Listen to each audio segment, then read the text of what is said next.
এখন বাংলাদেশে এমনও খবর শোনা যায় নিজের বাবা মেয়েকে ধর্ষণ করেছে। আমি নিজে দেখেছি, হচ্ছে এটা বাস্তব ঘটনা। বড় বোনের বাড়িতে গিয়েছে, জামাই ধর্ষণ করেছে। এই মাগুরার ঘটনা জানেন আপনারা সবাই।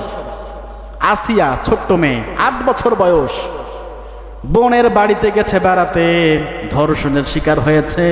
মেয়েটা শেষ পর্যন্ত মরেই গেল, বাঁচানো গেল না। এসব ঘটনা, এই ঘটনাগুলো কি বর্ণনা করার মতো ঘটনা? আমার মা আমাকে বলছে কালকে ইফতারের আগে আগে, কি হয়েছে রে, কোথায় নাকি একটা মেয়ে মারা গেছে, ছোট্ট মেয়ে। আমি লজ্জায় মাকে বলতে পারি নাই কি হয়েছিল ওই দিন। এমন নিকৃষ্ট মানের ঘটনা আমাদের দেশে ঘটছে। কারণ কি? কারণ একটাই, ন্যায় বিচার আমাদের দেশে নাই। রান্নাঘর থেকে শুরু করে নিয়ে সংসদ ভবন পর্যন্ত আমাদের দেশে একটি জায়গাও ন্যায় বিচার হয় না। এই কারণে মানুষ এই খারাপ কাজগুলো করার সাহস পায়। কথা বলেন ঠিক কিনা? ন্যায় বিচার আছে?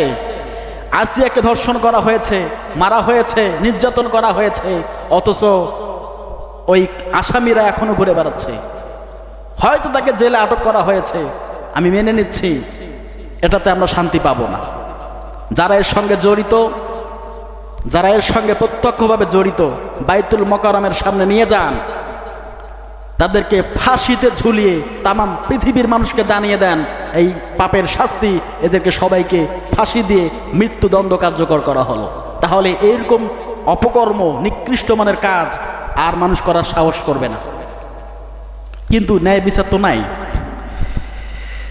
আপনি যতই বলেন না কেন, আল্লাহ পাক রব্বুল আলামিন যতক্ষণ না পর্যন্ত আমরা রসুলের আদর্শ মতো সমাজ পরিচালনা, রাষ্ট্র পরিচালনা করতে পারবো না, ততক্ষণ পর্যন্ত কখনোই প্রকৃতপক্ষে শান্তি আমরা পাবো না। পাবো বলেন?